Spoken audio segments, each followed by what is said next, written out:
What is up, everyone? It's Ben Foggins Media Corner back again with another movie review for today.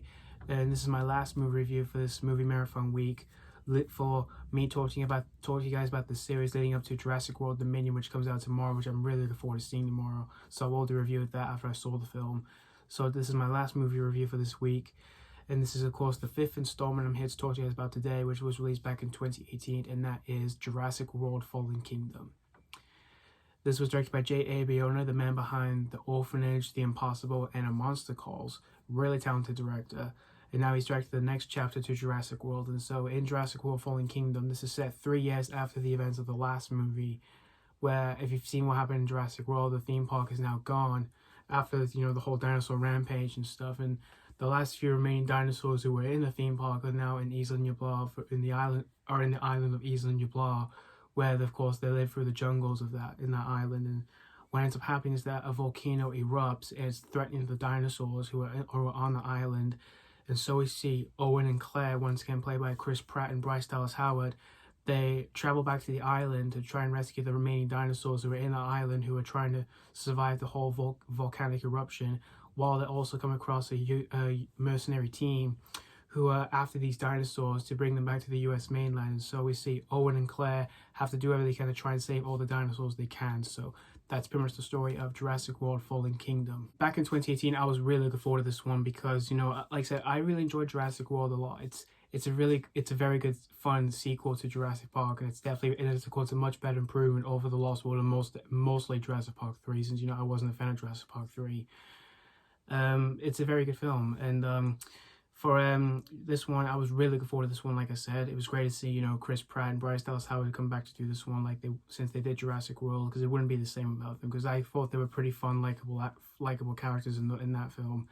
It was great to see them back, as well as seeing Jeff Goldblum come back in this one, which I was really excited to see, because Jeff Goldblum is such a fun, charming, entertaining actor from the first movie, and other things I really enjoyed him in. It was great to see him coming back to do this one. And I was surprised with some of the other acting talents in this film. You've got Ted Levine from one of my favorite thrillers of all time, The Silence of the Lambs. So you may know him as Buffalo Bill, which he's phenomenal in that film. And you also have Toby Jones, Rafe, Spall, and James Cromwell and all that. I was really interested in seeing what they can do for this one. And for J.A. Bayona in the director's chair, I was really interested in seeing what he can do for his take on Jurassic World, since I really enjoyed his movies. I enjoyed The Orphanage. I thought that was a really good, creepy horror film.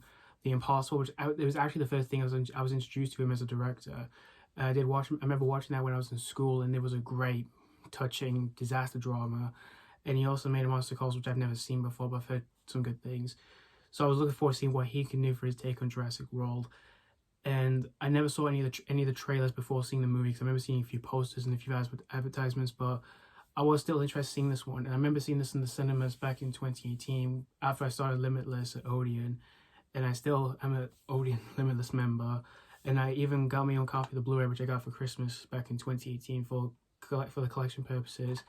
I have rewatched it ever since, and I've even just rewatched this film today in preparation. And after rewatching this one I would say, well, first back then I thought it was good, but going back to it, my opinion has kind of changed really, because this is a decent entry to Jurassic World. It's definitely nowhere near as bad than Jurassic World, and this is definitely not the best entry. I wouldn't say this is my least favorite, because still Jurassic Park 3 still is my least favorite, but this one I'd say is just a decent movie here. There's still quite a few things to enjoy out of Jurassic World Fallen Kingdom, which we'll just get these done. Chris Pratt is still fun and likable as Owen, like he was in the last movie. He's funny for the jokes, and he's fun to watch for the action in this film. He's still fun to watch in this movie. And Bryce Dallas Howard, she's pretty good in the film. She does a bit more in this film. It wasn't like she didn't do anything much in the last film, and she was awful. She's good in that film, but yeah, she does more in the film, which I thought she did good at. And she's pretty good in this movie. And the chemistry between her and Chris Pratt just kind of lacked really in this film, which I kind of found that a bit disappointing. I like the chemistry in the last film, but yeah, it just completely lacked really. But they're still good together in this film. And Jeff Goldblum is Ian Malcolm. It was great to see him coming back to do this one, although he's not in the movie that much, which I found disappointing. But his acting talent in this film is still good, and the CG in the film for the dinosaurs looks really great. It's very impressive. It's really impressive to watch, and there's a lot more dinosaurs in the film, which I really liked. And there are some really cool action moments with the dinosaurs, which I really enjoyed. which almost had the edge of me, especially for the first few minutes in the film, and for other moments in the film when we see them on the island when there's some action, which I really enjoyed, as well as for the last act, which does have a bit of a darker tone to it, which I liked. And the direction by J.A. Bayona looks really well. It's beautifully well shot for the location shooting in the film, and as well as for the darker moments in the film, which I enjoyed. That's the positives I can definitely say here for this movie. But the issues I do have with this one is really its story. Didn't feel like it had anything new to this one, since this is technically a sequel to a sequel. This one just didn't really have anything much new to its story, really, which I kind of found that a bit of a distraction, really, and a bit disappointing. And the writing in the film wasn't great, especially for some of the new characters in this one, like the secondary characters, which they weren't even that memorable whatsoever. Especially, well, for one, really, I really wasn't a fan of, which most people do tend to have. So a few of my friends have, which is this character called Franklin Webb. I really wasn't a fan of this character. I just couldn't stand this character because, well, he's a young kid who works at a call center, and he goes to the island despite that he's afraid of everything, and he has to access some of the computer technology. He didn't do anything much really in this film, and all he does is just screams and he cries, which I found that annoying. Not as annoying like Tia Leone was, because I did not like her in Jurassic Park 3. For Franklin Webb, he's just made that for comic relief, which I'm like, you've already got a comic relief character in this film, Chris Pratt. He's funny. But yeah, for Justice Smith, he just wasn't good in this movie. And for the villains in the film, they felt like cartoon characters, really, because I didn't like these villains, because they're just there for the money, for, capturing the dinosaurs and all that. And especially for Ted Levine, he was pretty wasted in the film, which I kind of found that a bit disappointing, because he's a good actor. Because I loved him in Silence of the Lambs, but yeah, he wasn't that great in the film. He was pretty wasted, really. And for the last few minutes in the film, it just felt like a monster film when we do see the dinosaurs at the home. It does look cool, but it's what you've seen from the trailers, because the trailers did kind of, from what I've heard, the trailers for this movie did kind of spoil the film, really. And also, this film does feel a bit slow in a few parts. Even though it almost felt like a slow burn, even though this film is only 2 hours and 9 minutes, which the runtime's acceptable.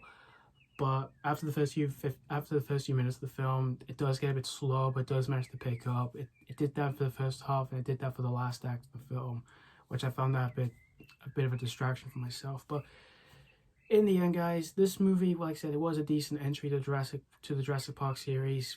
I didn't hate this movie.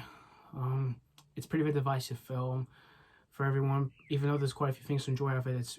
It's well directed. Some characters were pretty likable, the ones we do tend to love, but the new characters I didn't really care for. The writing wasn't great. The story just didn't feel like anything new to it. It does get a bit slow. The CG is still great, and there was still some fun moments with the dinosaurs. But if you are a fan of the series, you may have to make your own decision with this one, because again, this is a pretty divisive film, because from what I've heard, a few people have liked it or hated this one, or just in the middle of this one. It's kind of in the middle for me. But I would say this one is not my least favorite, because I still say my least favorite is Jurassic Park 3, in my opinion. This one is definitely not a bad film. It's just, like I said, a divisive film. And to me, I just think for me, it's a decent entry to the series. So that's all I have to say about Jurassic World Fallen Kingdom. I'm going to give Jurassic World Fallen Kingdom 3 out of 5. Like I said, this one was just a decent entry for myself, yeah. And again, I didn't hate this film, because there's quite a few things to enjoy, but there's definitely a lot of problems with this one. And this one, like I said, I consider this one to be the most divisive entries to the series.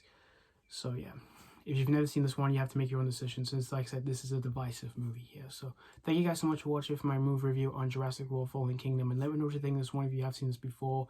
Do you absolutely like this one, or were you not a fan of this one, or you're pretty divisive with this one like myself, yeah.